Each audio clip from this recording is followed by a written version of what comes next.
Hello. आज हम लोग हिस्ट्री का लेक्चर स्टार्ट कर रहे हैं। यूरोप में राष्ट्रवाद, ये क्लास 10 का लेक्चर है। एकदम भारतीय one, to the point, line by line होगी। ठीक है, तो आप बस इतना काम कीजिए, ध्यान से इस चीज़ को आप पढ़िए। तो हम लोग स्टार्ट कर रहे हैं यूरोप में राष्ट्रवाद। देखिए, सबसे पहले ये देखा गया कि यूरोप में राष्ट्रवाद क्या है। ये राष्ट्रवाद पर नज़र डालते हैं। तो राष्ट्रवाद को समझने के लिए सबसे पहले आप एक समझिए, किसी के प्रति भावना का विकास होना या भावना होना, ये है राष्ट्रवाद। जैसे अपने घर के प्रति आप में कुछ भावना है कि घर में हम ये काम करेंगे तो ये बेनिफिट होगा, और घर में किसी से लगाव ही नहीं रखेंगे तो हमें कुछ हमेशा घाटा ही होगा। घर को कभी विकास होगी ही नहीं। गांव के प्रति कुछ काम करना और दूसरे के प्रति थोड़ा कम भावुक होना, अपने प्रति ज़्यादा लगाव रखना, अपने गांव के प्रति ज़्यादा लगाव रखना, तो हो गया गांव का राष्ट्रवाद। अब अपना जिला के प्रति जो लगाव है, दूसरे जिला, अपने ज़िले के बारे में अगर कुछ ऐसा समझते हैं कि कोई एक ऐसा ज़िला है, हमारे ज़िले में बहुत बढ़िया कोई मंदिर है, यहाँ लोग दूसरे दूसरे जगह से आते हैं, तो उसमें हम अपने आप को गौरवान्वित महसूस करते हैं। और यही चीज़ अगर दूसरे जगह रहता है तो उतना ज़्यादा गौरव नहीं होता है। तो ये हमारा अपना जिला के प्रति राष्ट्रवाद हुआ। यही अपना राज्य के प्रति, राज्य मेरे ज़िला में नहीं है तो कोई दिक्कत नहीं, अगर किसी और ज़िले में है लेकिन मेरे ही राज्य में है तो कुछ तो राहत मिलती है। तो ये हो गया राष्ट्र के प्रति यानी कि राज्य के प्रति लगाव, यानी राज्य का राष्ट्रवाद। अब भारत में हमारे गांव में भी नहीं है, जिला में भी नहीं है, हमारे राज्य में भी नहीं है, तो है कहाँ? किसी और राज्य में है, लेकिन है तो हमारा भारत में। तो ये हो गया भारत का राष्ट्रवाद। अब इसी प्रकार से यूरोप देश अपने अपने के लिए, यूरोप में अपने प्रति जो लगाव उत्पन्न हुआ, यूरोप के कुछ खास देशों के लिए जो अपने प्रति लगाव उत्पन्न हुआ, उस देश के लिए उसका राष्ट्रवाद हुआ। और ये राष्ट्रवाद उस खास देश के लिए जो पनपा राष्ट्रवाद, इसी को देखते हुए पूरे यूरोप में जितने भी देश हैं वो सब राष्ट्रवाद की भावना को समझे। इस प्रकार से राष्ट्रवाद का उदय हुआ। पहले भावना को समझे और उससे उनको ये पता चला कि राष्ट्रवाद होने से कितना ज़्यादा बेनिफिट है। तो राष्ट्रवाद का यहाँ पे उदय हुआ और राष्ट्रवाद का फिर विकास यानी डेवलपमेंट। तो हम लोग इसी राष्ट्रवाद को समझेंगे। अब हमें आशा है कि आपको राष्ट्रवाद बहुत बढ़िया से समझ में आ गया होगा। देखिए, अब यहाँ पे टॉपिक कहता है कि राष्ट्रवाद आधुनिक राजनीति की देन है। राष्ट्रवाद किसकी देन है? आधुनिक राजनीति यानी कि जो उथल पुथल मचती रहती है देश में, देश के अंदर जितने भी दिक्कत होती है और वहाँ के जो कर्ता धर्ता है, राजा है, क्राउन है, मंत्री है, परिषद है, तो उसके प्रति, उसी के कारण अपने आप में एक राष्ट्रवादी उत्पन्न हुआ, विचार आया। तो ये राजनीतिक देन है, आधुनिक राजनीतिक देन है। यह राजनीतिक चेतना का ही प्रतिफल है, यानी राजनीतिक चेतना, राज्य का जो राजनीतिक का सोच है उसी का ये परिणाम है। इसके द्वारा क्षेत्र विशेष, यानी देखिए यही क्षेत्र विशेष को समझिए। इतना देर पहले मैं इसी बात को समझाया जा रहा था, क्षेत्र विशेष। ये क्षेत्र विशेष होता क्या है? अभी बताया कि गांव के प्रति, अपना घर के प्रति राष्ट्रवाद, किसी गांव के प्रति राष्ट्रवाद, जिला के प्रति राष्ट्रवाद, तो राज्य के प्रति राष्ट्रवाद, देश के प्रति राष्ट्र, तो ये क्षेत्र विशेष अथवा समाज, अपने समाज के प्रति भी राष्ट्रवाद होता है। अगर हम किसी खास जात के हैं तो उस कास्ट में कोई बढ़िया काम कर लिया तो अपने आप में गौरवान्वित फील होता है। ठीक है, तो यह हो गया सामाजिक राष्ट्रवाद। तो सामाजिक सांस्कृतिक परिवेश में निवास करने वाले में एकता की भावना का विकास होता है। यही एकता जब तक सामाजिक, हम अगर अपने ही समाज वाले से हमको थोड़ा सा भी उससे बेनिफिट नहीं नज़र आता है और उससे हम जलते हैं, तो हम उसको कितना भी कुछ अच्छा कर ले तो हमें वहाँ पे उसके प्रति लगाव नहीं आएगा, तो ये राष्ट्रवाद हमारा नहीं हुआ। तो यह एकता को सूत्रों में बांधता है। अगर राष्ट्रवाद है, जहाँ तक हम अपने आप को समझते हैं कि ये हमारा राष्ट्रवाद है, ये हमारा नेशनलिज्म है, ये हमारा अपने आप समझने की एक भावना है, तब वो एकता जब तक नहीं आएगी तब तक ये भावना बिल्कुल भी नहीं हो पाएगा। ये भावना कब आएगी? जब हम एक दूसरे के साथ एकता के सूत्र में बंधे रहें। अगर हम भारत की राष्ट्रवाद की अगर चर्चा करें, तो भारत में कोई भी प्रॉब्लम आता है उसको हम एकता समझते हैं, इसीलिए हम उसके साथ खड़ा होते हैं और समझते हैं कि हम में राष्ट्रवाद है। लेकिन यह राष्ट्रवाद किसी और में नहीं होती है। जैसे आतंकवाद, ये सब राष्ट्रवाद से बिल्कुल भिन्न है, उसे कोई मतलब ये सबसे चीज़ कहता है। यही भावना का विकास।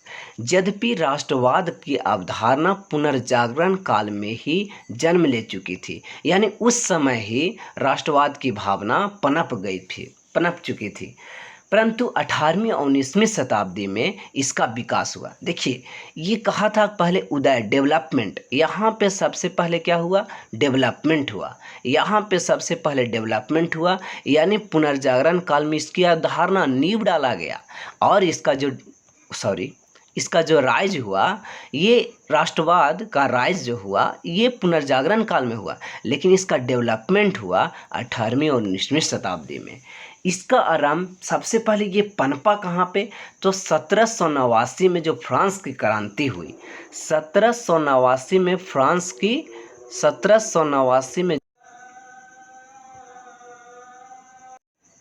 हाँ, तो मैं कह रहा था कि फ्रांस की क्रांति जो 1789 में जो फ्रांस में क्रांति हुई, यहीं से इसका आरंभ माना जाता है।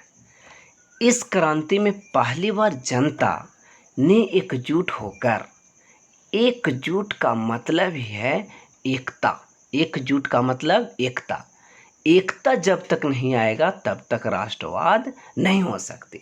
यानी एकजुट होकर के सारे लोगों ने, फ्रांस के लोगों ने ये समझा कि यहाँ के शासक जो है वो निरंकुश है, यहाँ की शासक निरंकुश है। इस निरंकुश शासक से हमें अगर छुटकारा पाना है तो हम लोग को पहले एकजुट होना पड़ेगा, और ये बात उसके दिमाग में ये डालना होगा कि एकजुट हो जाएंगे और हमें एक भावना जो पनपेगी, उससे हम लोग क्या कर सकते हैं कि निरंकुशवाद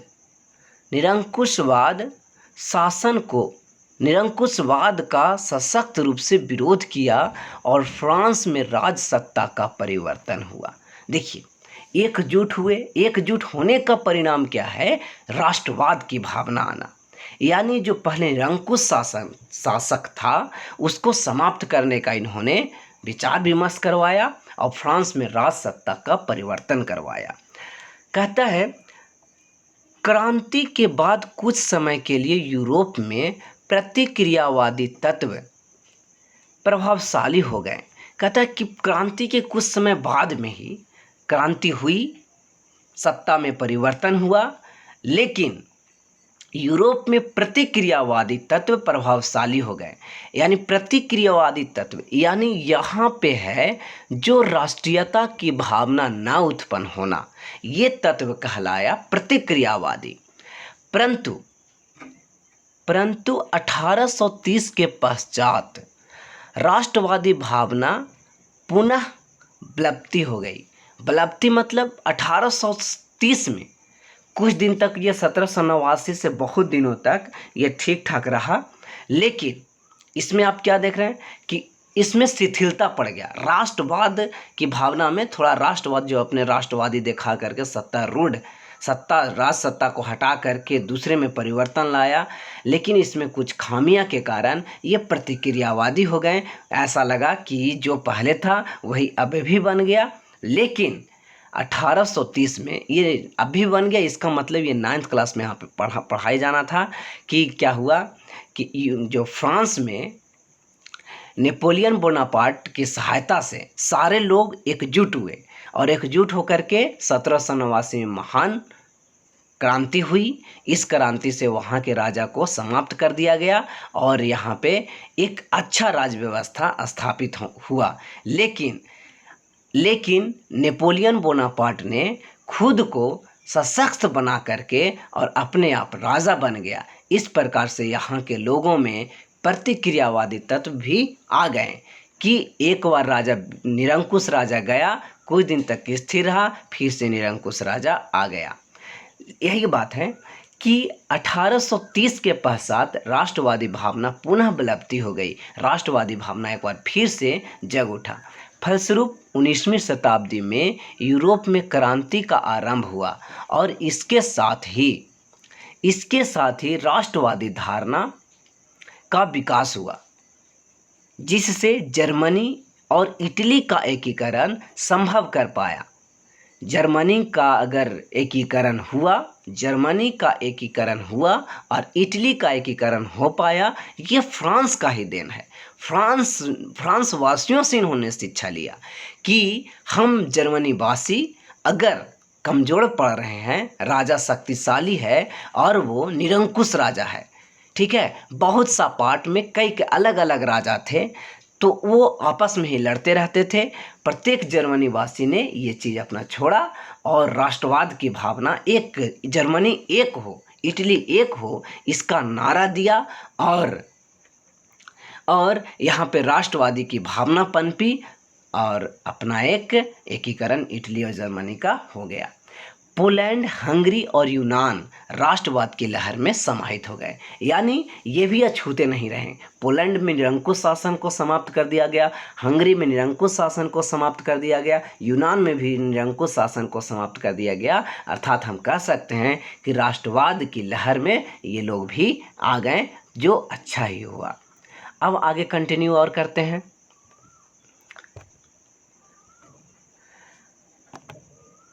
राष्ट्रवाद का समान अर्थ लगाया जा सकता है। देखिए, राष्ट्रवाद का समान अर्थ लगाया जा सकता है अपने राष्ट्र के प्रति सोच। देखिए, यही वाली बात आ गई, अपने राष्ट्र के प्रति सोच, अपने राष्ट्र के प्रति जो सोच है, ठीक है, अपने राष्ट्र के प्रति कुछ करने की जो लगाव है, भावना का विकास उत्पन्न हुआ, यही क्या है, राष्ट्रवाद। ये भाषा के आधार पर हो सकता है। हम दूसरा राज्य में जाते हैं और मेरा भाषा नहीं वो समझ पाता है, तो वो लगता है कि ये हमारा आदमी नहीं है, ये हमारा राष्ट्र के आदमी नहीं है, उससे उतना ज़्यादा लगाव नहीं आता। लेकिन वहीं पे उसी स्थान पे अगर एक आदमी ऐसा मिल जाए जो मेरी ही भाषा का बोलता हो, मेरी ही भाषा समझता हो, तो उससे लगाव हमारा बढ़ जाएगा। नस्ली, यानी कि अगर मेरे ही नस्ल का है। आवासीय आधार का मतलब ये समझाया गया कि अगर हम रहते हैं, मान लिया जाए कि मैं रह रहा हूँ दिल्ली में, गया और मैं एक बिहारी हूँ और दिल्ली में गया, वहाँ भी एक बिहारी मिला, तो हमें उस बिहारी से बहुत ज़्यादा लगाव हो गया। तो आवासीय आधार पर हम भी एक बिहारी थे और एक बिहारी मिला, तो आवासीय आधार पर भी राष्ट्रवादी की भावना पनपती है, ठीक है। इसके अंतर्गत तो राष्ट्रवाद का निर्माण होता है।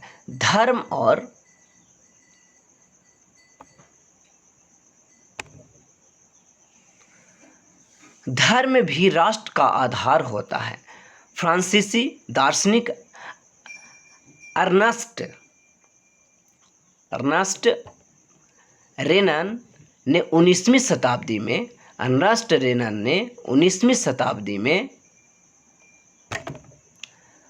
शताब्दी में राष्ट्रवाद की नई व्यापक परिभाषा दी।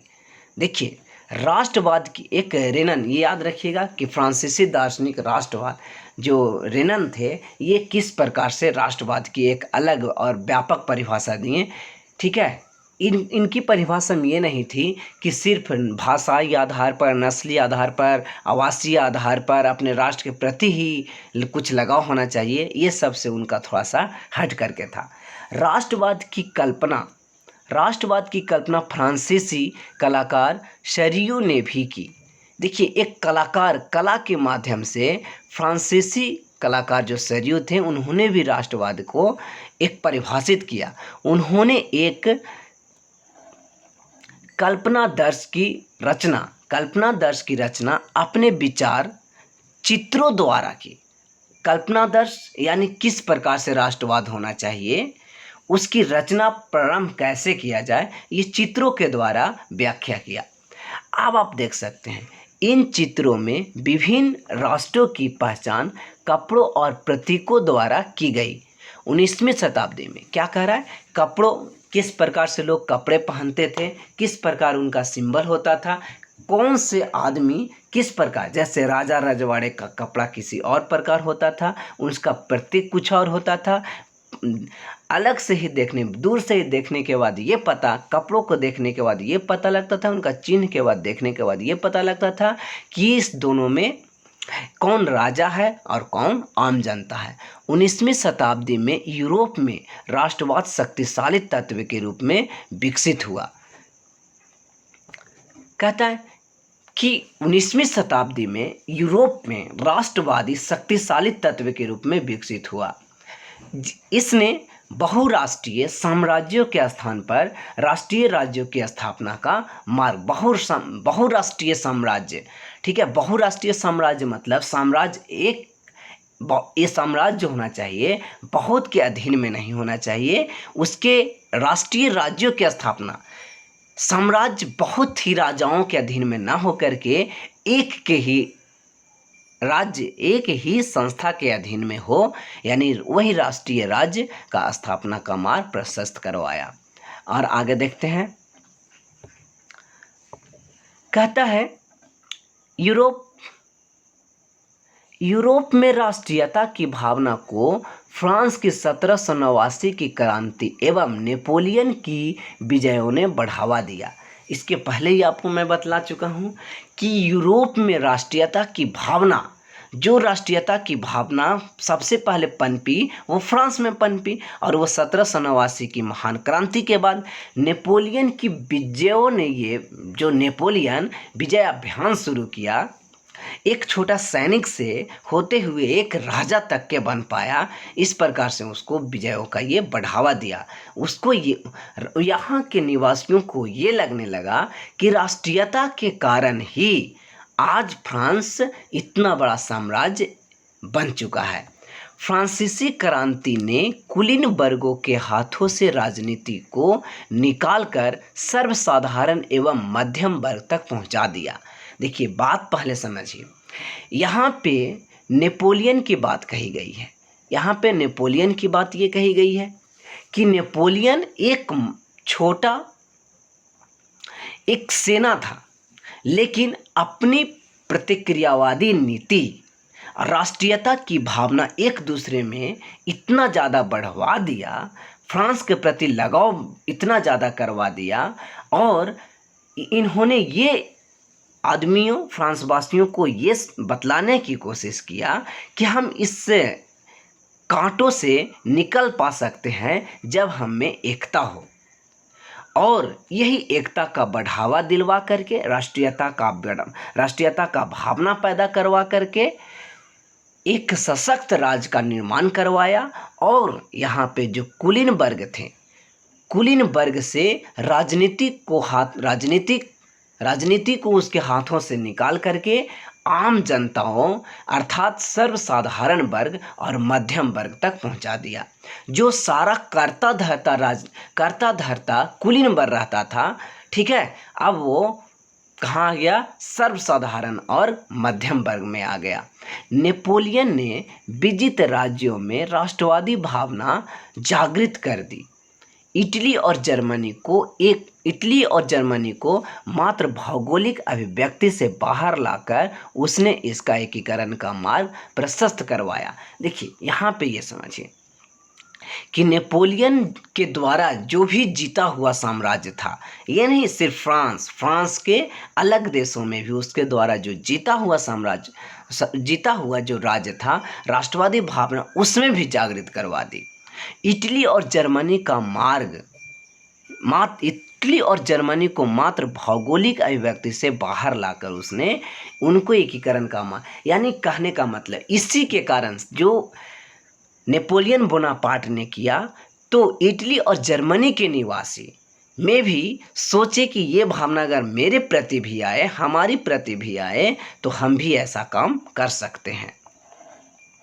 साथ ही नेपोलियन के युद्ध और विजयों से अनेक राष्ट्रों में फ्रांसीसी आधिपत्य के विरुद्ध देशभक्तिपूर्ण आक्रोश पनपा, जिससे राष्ट्रवाद का डेवलपमेंट हुआ। राष्ट्रवाद का विकास के कारण देखिए, नेपोलियन के युद्ध और विजय से अनेक राष्ट्रों में, जितने भी राष्ट्र हैं, फ्रांसीसी आधिपत्य के विरुद्ध देशभक्तिपूर्ण आक्रोश पनपा। फ्रांसिस जिसने राष्ट्रवाद का विकास किया, राष्ट्रवाद के डेवलपमेंट में इसी का हाथ है कि नेपोलियन दूसरे देशों में भी बहुत सा जगह को जीत लिया था। ठीक है, और कंटिन्यू आगे करते हैं।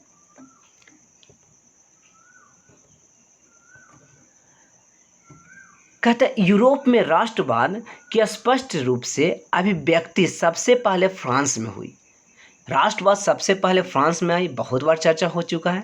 क्रांति के पहले यहाँ बुर्बो राजवंश का शासक था, है ना। आपको हर पॉइंट याद रहेगा कि नेपोलियन बोनापार्ट जो 1789 में जो क्रांति करवाया नेपोलियन बोनापार्ट की अध्यक्षता में, नेपोलियन बोनापार्ट के, तो उससे पहले यहाँ पे बुर्बो राजवंश का निरंकुश शासन था और क्रांति के समय वहाँ का राजा लुई 16वां था। ये सब चीज़ें 9 क्लास में भी आप पढ़े होंगे।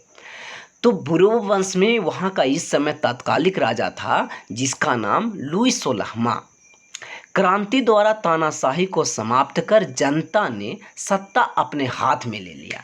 नेपोलियन बोनापार्ट की सहायता से ही, नेपोलियन बोनापार्ट के देखरेख में ही इस तानाशाही शासक यानी लुई 16वां को समाप्त कर जनता ने सत्ता अपने हाथों में ले ली। अब प्रभु सत्ता राजा के हाथों में नहीं रही, ये प्रभु सत्ता राजा के हाथों में नहीं रही बल्कि जनता के हाथों में चली गई। अब राज्य पाठ चलाना ये सब जनता के हाथों में है, यानी जनमत का यहाँ सहारा लिया जाने लगा। जनमत में जो काम होगा, और जनमत में जो काम होगा वो तो बहुत लोकतंत्रवादी यहाँ प्रथा स्टार्ट हुई, प्रारंभ हुई। जनता ही अब राष्ट्र की नियति निर्धारित करने वाली बन गई, यानी कि हमारा राष्ट्र कैसा हो, हमारा फ्रांस कैसा हो, निठुर नहीं हो, कठोर नहीं हो। हमारा फ्रांस प्रत्येक धर्म, जाति और लिंग को भेदभाव करने वाला नहीं हो, यह जनता पर ही निर्भर है।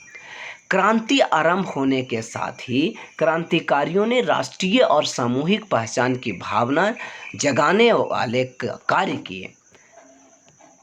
पितृभूमि और नागरिक जैसे शब्दों द्वारा फ्रांसीसियों ने एक समूह की भावना और पहचान बढ़ाने का प्रारंभ किया। यहीं से आता है, यह हमारी भूमि पितृभूमि है और नागरिक, हम इसके नागरिक हैं, ऐसा शब्द दिया गया कि हम अर्थात फ्रांसवासी हैं। ठीक है, तो फ्रांस के लिए ही ये काम करे एक सामूहिक रूप से, जो हमें फ्रांस के लिए अगर मर मिटने की ज़रूरत पड़े, ये राष्ट्रीयता की भावना इन लोगों में पनपा।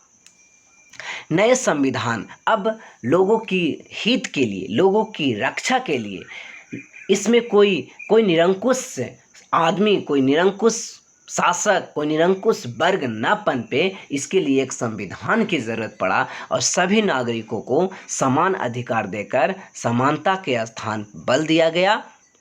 और राजवंशी झंडा के स्थान पर, जो पहले राजाओं का झंडा हुआ करता था, उसके स्थान पर अब राष्ट्रध्वज, अब यहाँ पे राष्ट्रध्वज है ना। किसी खास राजाओं के लिए पहले एक राजवंशी झंडा होता था जो ये पता लगाता था कि ये हमारा झंडा है ना। जिस प्रकार से आज नेता लोग बीजेपी का झंडा इस प्रकार से झंडा रहता है, और एक हमारा अपना झंडा है राष्ट्रध्वज। ठीक है, तो राष्ट्रध्वज तिरंगा ये अब इनके स्थान पर आ गया। तो ये हमारे देश के लिए राष्ट्रध्वज तिरंगा है, वहाँ फ्रांस के लिए अपना झंडा अपनाया गया, है ना। जो वो भी ट्रिकलर ही था, तिरंगा ही था। अब आगे और कंटिन्यू करते हैं। पुरानी संस्था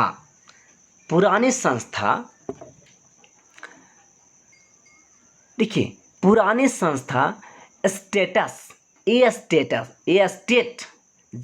स्टेट जनरल था। पुरानी संस्था पहले स्टेट जनरल हुआ करता था, उसी के स्थान पर अब नेशनल असेंबली हुआ। जिस प्रकार से हमारे यहाँ संसद है, फ्रांस में संसद को नेशनल असेंबली आज भी कहा जाता है। फ्रांस में संसद को क्या कहा जाता है? National assembly. लेकिन ये राजा रजवाड़ों के लिए जनरल स्टेटस होता था। स्टेट में, जनरल स्टेट में ये अपना कार्यपालिका, न्यायपालिका, विधायिका बनाते थे और चलवाते थे।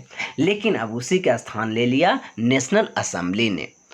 इसके सदस्यों के निर्वाचन की व्यवस्था सक्रिय नागरिकों द्वारा की गई। यानी कि अब नियम, रूल, कानून बनाने के लिए जो भी लोग यहाँ पे निर्वाचित होंगे वो सक्रिय नागरिकों द्वारा, यानी फ्रांस वासियों द्वारा ही ये अब अवलोकित किया गया। जबकि राजा में तो उसका ही वंश चलते रहता है। नेशनल असेंबली अथवा राष्ट्रीय भावना ने राजशाही के समर्थन करने वाली सामंती व्यवस्था को समाप्त कर दिया। अब यहाँ पे राजशाही जो शासक था, सामंती व्यवस्था था, ये जो सामंती फेडरल सिस्टम था, इसको क्या कर दिया? ये समाप्त कर दिया। अब पहले सामंती व्यवस्था होता क्या था? राजा पूरा ही जमीन का मालिक होता था और वो जमीन को सामंतों में बांट दिया करता था। और ये सामंत अनेक अनेक व्यापार, अनेक अनेक बड़े बड़े कृषक वर्गों में बांट देते थे। और ये कृषक छोटे छोटे जो खेतीहर मजदूर में ये बांट करके काम चलवाते थे। तो ये सामंती व्यवस्था, और उससे आवश्यकता से ज़्यादा ही धन को वसूला जाता था, आवश्यकता से ज़्यादा धन का वसूल करवाया जाता था, है ना। तो ये सब संस्था को क्या किया गया? समाप्त किया गया। मानव एवं नागरिकों की अधिकारों की घोषणा की गई। इसमें दो बातों पर बल दिया गया। एक है संप्रभुता, संप्रभु होना, यानी राष्ट्र के हित में कार्य करना, यह है संप्रभुता। ठीक है, ये जो संप्रभु है, संप्रभु होना बहुत अनिवार्य था। व्यक्ति या व्यक्तियों के समूह में नहीं, ये राष्ट्र के समूह में होना चाहिए, राष्ट्र के लिए करना चाहिए, है ना। ये अगर राष्ट्र के लिए नहीं हुआ, किसी खास व्यक्ति या किसी खास व्यक्तियों के समूह के लिए होगा, तो बहुत से समूह का निर्माण हो जाएगा और ये राष्ट्र खंडित हो जाएगा, ये राष्ट्र कई भागों में टूट जाएगा। तो संप्रभुता ये पूरे राष्ट्र के प्रति होना चाहिए, अर्थात यही संप्रभुता को हम कह सकते हैं कि यही एक हमारी राष्ट्रीयता है। दूसरा पार्ट क्या है? एक बात ये दिया गया संप्रभु पर, और दूसरा नागरिकों की स्वतंत्रता की रक्षा करना, नागरिकों को स्वतंत्रता की रक्षा, उसको जो भी स्वतंत्रता चाहिए उसकी रक्षा करना। जैसे कहीं आने जाने की स्वतंत्रता चाहिए, किसी खास जगहों पर घूमने की आज़ादी चाहिए। लेकिन राजा रजवाड़े की जब होती थी समय, तो इस प्रकार से स्वतंत्रता नहीं दिया जाता था, तथा उन्हें समान अधिकार देना राज्य का कर्तव्य है। और ये समझा गया कि यही राज्य का कर्तव्य है, तब राष्ट्रवाद और ज़्यादा सुदृढ़ हो पाएगा, राष्ट्र के प्रति लोगों में वर्चस्व और ज़्यादा बढ़ेगा कि हम पहले राजा की कठपुतली थे, राजा जो कहता था वो कार्य करते थे, राजा उसके लिए हमें कैसे भी दंडित करे हम उसके विरुद्ध आवाज़ नहीं उठा सकते थे। लेकिन अब अगर हमारे प्रति हमसे किसी प्रकार की अगर गलती भी हो जाए, तो उसे उसी अनुसार, जितनी जैसी गलती उसी अनुसार से सज़ा, और ये हम तय कर सकते थे, हम नागरिक ये तय कर सकते थे, क्योंकि ये हमारे नागरिकों का कानून बनाया गया। नेशनल असेंबली में ये कानून बनाया जाता था। लेकिन पहले ये राजे रजवाड़े के समय ऐसा नहीं हुआ करता था। राजे रजवाड़े अपने ही अनुसार ये कानून बनाते थे और अपना फैसला करवाते थे। नेशनल असेंबली ने राजा के अधिकारों को सीमित कर राजा के अधिकारों को क्या कर दिया? ये सीमित कर संवैधानिक राजतंत्र की व्यवस्था की गई। अब यहाँ पे संवैधानिक राजतंत्र की व्यवस्था की गई, लेकिन कन्वेंशन ने राजतंत्र को समाप्त कर दिया। राजा रानी को मौत की सज़ा दे दी। ठीक है, और 21 जनवरी 1793 में लुई 16वां को गिलोटिन पर चढ़ा करके सार्वजनिक रूप से फांसी दे दिया गया, है ना। गिलोटिन एक ऐसा मशीन हुआ करता था गिलोटिन एक इस प्रकार से मशीन हुआ करता था, यहाँ पे एक तलवार लगाई होती थी, ठीक है, और इस पर राजा अपना सर रखता था, या कोई भी, गिलोटिन राजा नहीं, कोई भी यहाँ सर रखता था, और यहाँ से ये अपने आप ये नीचे नीचे की ओर गिर जाता था, और यहाँ से ये आदमी कट जाता था। ये गिलोटिन पर चढ़ा दिया, ठीक है, चढ़ा सार्वजनिक रूप से फांसी दे दिया गया, या फिर फांसी देने के लिए भी व्यवस्था की जाती थी। इस प्रकार से रस्सी में फांसी दे दिया। तो आज का क्लास बस इतना ही, कल हम दूसरे लेक्चर में फिर से आते हैं, ठीक है। तो बस आज इतना ही।